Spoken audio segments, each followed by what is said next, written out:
Assalamualaikum warahmatullahi wabarakatuh. Halo semuanya, apa kabarnya nih? Semoga kalian baik-baik saja ya. Perkenalkan, nama saya Ria Kusuma, NIM 041, kelas Psikologi 6A, Fakultas Psikologi dan Kesehatan Universitas Islam Negeri Wali Songo. Di sini saya akan mempresentasikan tentang penetrasi sosial dalam tradisi sosiopsikologi serta komunitas dan pemikirannya. Untuk mata kuliah Psikologi Komunitas dengan dosen pengampu Ibu Siti Hikmah Anas, SPSI, MPSI, Psikolog. Pertama-tama, mari kenalan yuk dengan tokoh penetrasi sosial, yaitu ada Irwin Alman dan Delmas Tyler. Irwin Alman adalah profesor psikologi di Lincoln University di Pennsylvania. Beliau adalah seorang yang mendalami psikologi sosial. Selanjutnya ada Delmas Tyler. Beliau adalah seorang psikolog lulusan Western Reserve University di Cleveland. Pada tahun 1991, beliau mendapat penghargaan The Distinguished Contribution Award dari Education and Training Association. Baik, selanjutnya kita akan membahas tentang pengertian penetrasi sosial. Menurut Alman dan Tyler, merujuk pada sebuah ikatan hubungan di mana individu-individu bergerak dari komunikasi superficial menuju ke komunikasi yang lebih intim. Keintiman yang dimaksud tidak hanya sekedar keintiman secara fisik, tapi ada juga dimensi lain termasuk intelektual dan emosional, dan hingga pada batasan di mana pasangan melakukan aktivitas bersama. Dapat dijelaskan pula, penetrasi sosial merupakan perkembangan hubungan yang bergerak mulai dari tingkatan yang paling dangkal menuju ke tingkatan yang terdalam atau ke tingkat yang lebih bersifat pribadi. Dengan penjelasan ini, maka teori penetrasi sosial dapat diartikan juga sebagai model yang menunjukkan perkembangan hubungan, yaitu proses di mana orang saling mengenal satu sama lain melalui tahap pengungkapan informasi.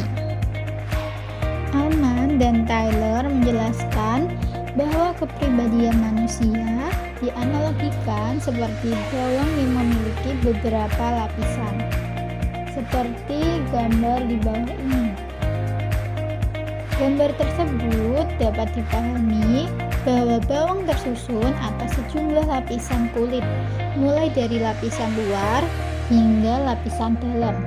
Untuk melihat inti bawang, perlu membuka lapisan terluar bawang dan seterusnya. Seperti halnya pendekatan terhadap seseorang, dimulai dari lapisan terluar dulu seperti biografinya, kemudian hingga ke lapisan paling dalam seperti konsep dirinya. Namun, dalam proses kelapisan yang semakin dalam tersebut akan begitu susah untuk didekati, karena sebagian orang tidak ingin mengumbar lapisan terdalam pada dirinya. Selanjutnya ada asumsi teori. Asumsi yang pertama, hubungan komunikasi antara dua orang dimulai pada tahapan superficial atau kedekatan dan bergerak pada sebuah kontinum menuju tahapan yang lebih intim. Perbincangan awal ini mulanya mungkin terlihat tidak penting, tetapi perbincangan semacam ini memungkinkan seseorang untuk menilai pasangannya dan memberikan kesempatan bagi tahapan awal pengembangan hubungan. Selanjutnya, asumsi kedua dari teori penetrasi sosial berhubungan dengan prediktabilitas. Para teoretikus penetrasi sosial berpendapat bahwa hubungan-hubungan berkembang secara sistematis dan dapat diprediksi. Hubungan seperti proses komunikasi bersifat dinamis dan terus berubah. Tetapi, bahkan sebuah hubungan yang dinamis mengikuti standar dan pola perkembangan yang dapat diterima. Pada asumsi kedua, teori ini hubungan pada umumnya bergerak dalam cara yang teratur dan dapat diprediksi. Meskipun tidak mengetahui secara pasti mengenai arah dari sebuah hubungan atau dapat menduga secara pasti masa depannya. Proses penetrasi sosial cukup teratur dan dapat diduga. Sebagaimana disimpulkan oleh Altman dan Taylor, orang tampaknya memiliki mekanisme penyesuaian yang mampu untuk memprogram secara hati-hati hubungan interpersonal mereka. Asumsi ketiga, teori ini berhubungan dengan pemikiran bahwa perkembangan hubungan mencakup depenetrasi dan disolusi. Mulanya, kedua hal ini mungkin terdengar aneh. Sejauh ini telah membahas titik temu dari sebuah hubungan. Akan tetapi, hubungan dapat menjadi berantakan atau menarik diri. Dan kemunduran ini dapat menyebabkan terjadinya disolusi hubungan. Berbicara mengenai penarikan diri dan disolusi, Altman dan Taylor menyatakan kemiripan proses ini dengan sebuah film yang diputar mundur. Sebagaimana komunikasi memungkinkan sebuah hubungan untuk bergerak maju menuju tahap keintiman, komunikasi dapat menggerakkan hubungan untuk mundur menuju tahap ketidakintiman jika suatu komunikasi penuh dengan konflik, contohnya seperti itu. Dan konflik ini terus berlanjut menjadi destruktif dan tidak bisa diselesaikan. Hubungan itu mungkin akan mengambil langkah mundur dan menjadi lebih jauh. Asumsi yang terakhir yaitu ada menyatakan bahwa pembukaan diri adalah inti dari perkembangan hubungan. Pembukaan diri dapat secara umum didefinisikan sebagai proses pembukaan informasi mengenai diri sendiri kepada orang lain yang memiliki tujuan. Biasanya, informasi yang ada di dalam pembukaan diri adalah informasi yang signifikan. Hubungan yang tidak intim bergerak menuju hubungan yang intim karena adanya keterbukaan diri. Proses ini memungkinkan orang untuk saling mengenal dalam sebuah hubungan. Pembukaan diri membantu membentuk hubungan masa kini dan masa depan antara dua orang dan membuat diri terbuka terhadap orang lain, memberikan kepuasan yang intrinsik. Oke, selanjutnya ada tahapan penetrasi sosial. Dalam teori penetrasi sosial terdapat 4 langkah tahapan. Tahap pertama ada tahap orientasi, membuka sedikit demi sedikit tahap paling awal dari interaksi yang terjadi pada tingkat publik. Hanya sedikit mengenai diri kita yang terbuka untuk orang lain. Komunikasi yang terjadi bersifat tidak pribadi atau impersonal. Jika pada tahap ini mereka yang terlibat merasa cukup mendapatkan imbalan dari interaksi awal, mereka akan melanjutkan ke tahap berikutnya. Nah, tahap berikutnya itu ada tahap pertukaran penjajakan afektif. Munculnya diri tahap pertukaran penjajakan afektif ini merupakan perluasan area publik dari diri dan terjadi ketika aspek-aspek dari kepribadian seseorang individu mulai muncul. Apa yang tadinya pribadi mulai menjadi publik. Jika pada tahap orientasi orang bersikap hati-hati dalam menyampaikan informasi mengenai diri mereka, maka pada tahap ini orang melakukan ekspansi atau perluasan terhadap wilayah publik diri mereka. Tahap ini merupakan tahap yang menentukan apakah suatu hubungan akan berlanjut atau tidak. Selanjutnya ada pertukaran afektif. Pada tahap ini, komitmen dan kenyamanan tahap pertukaran afektif termasuk interaksi yang lebih atau tanpa beban dan santai, di mana komunikasi seringkali berjalan spontan dan individu membuat keputusan yang cepat, seringkali dengan sedikit memberikan perhatian untuk hubungan secara keseluruhan. Tahap ini ditandai munculnya hubungan persahabatan yang dekat atau hubungan antara individu yang lebih intim. Pada tahap ini juga muncul perasaan kritis dan evaluatif pada level yang lebih dalam, sehingga komitmen yang lebih besar dan perasaan yang lebih nyaman terhadap pihak lainnya juga menjadi ciri tahap ini. Tahap yang terakhir ada pertukaran stabil.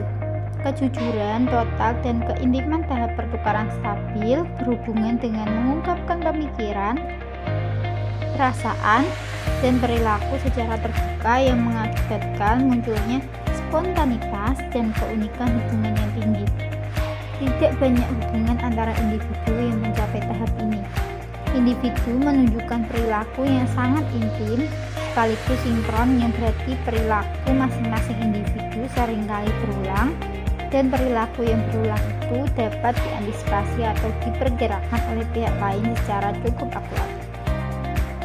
Pada kesimpulannya, dalam teori penetrasi sosial, individu telah membangun sistem komunikasi personal mereka yang menurut Alman dan Tyler akan menghasilkan komunikasi yang efisien. Artinya, pada tahap ini makna dapat ditafsirkan secara jelas dan tanpa keraguan. Nah, teori penetrasi sosial ini berada pada tradisi sosiopsikologi karena tradisi ini memberikan perhatiannya antara lain pada perilaku individu, pengaruh, kepribadian, dan sifat individu atau bagaimana individu melakukan persepsi. Sosiopsikologi digunakan dalam topik-topik tentang diri individu, pesan, percakapan, atau hubungan interpersonal. Tradisi sosiopsikologi ini sangat sesuai dengan teori penetrasi sosial karena teori mempelajari tentang perkembangan kedekatan hubungan interpersonal seseorang. Jadi, tradisi sosiopsikologi ini dapat membantu juga terjadinya teori penetrasi atau pendekatan terhadap individu. Selanjutnya ada komunitas dan pemikirannya. Teori pertukaran sosial adalah teori dalam ilmu sosial yang menyatakan bahwa dalam sebuah hubungan sosial terdapat unsur ganjaran, pengorbanan, dan keuntungan yang saling menguntungkan. Teori ini menjelaskan bagaimana manusia memandang tentang hubungan individu dengan orang lain, sesuai dengan anggapan diri manusia tersebut terhadap keseimbangan antara apa yang diberikan ke dalam hubungan dan apa yang dikeluarkan dari hubungan itu, jenis hubungan yang dilakukan, dan kesempatan memiliki hubungan yang lebih baik dengan orang lain. Komunitas merupakan pelaku sosial. Beberapa ahli sosiologi berpendapat bahwa interaksi yang berlangsung antar pelaku sosial dalam suatu masyarakat merupakan perilaku yang kebanyakan diarahkan ke dalam bentuk pertukaran sosial.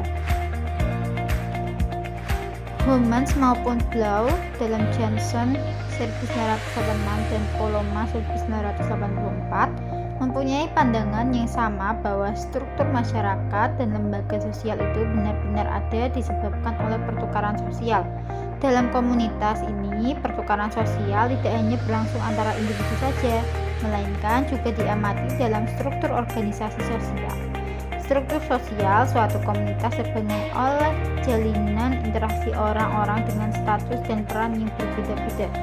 Dalam komunitas ini terjalin pertukaran sosial tipe umum, di mana di dalam komunitas tipe pertukaran umum ini menyumbang pada integrasi dan solidaritas kelompok dengan cara yang lebih efektif. Pihak-pihak yang terlibat haruslah mempunyai tingkat kepercayaan relatif tinggi, sehingga orang lain mampu menunaikan kewajiban-kewajibannya tanpa melihat keuntungan imbalan ada saat itu. Dan semua orang akhirnya akan menerima keuntungan yang merupakan hak. Sekian presentasi dari saya. Apabila ada kesalahan dan kekurangan dalam penyampaian materi, saya mohon maaf. Wabillahi taufiq walhidayah. Wassalamualaikum warahmatullahi wabarakatuh.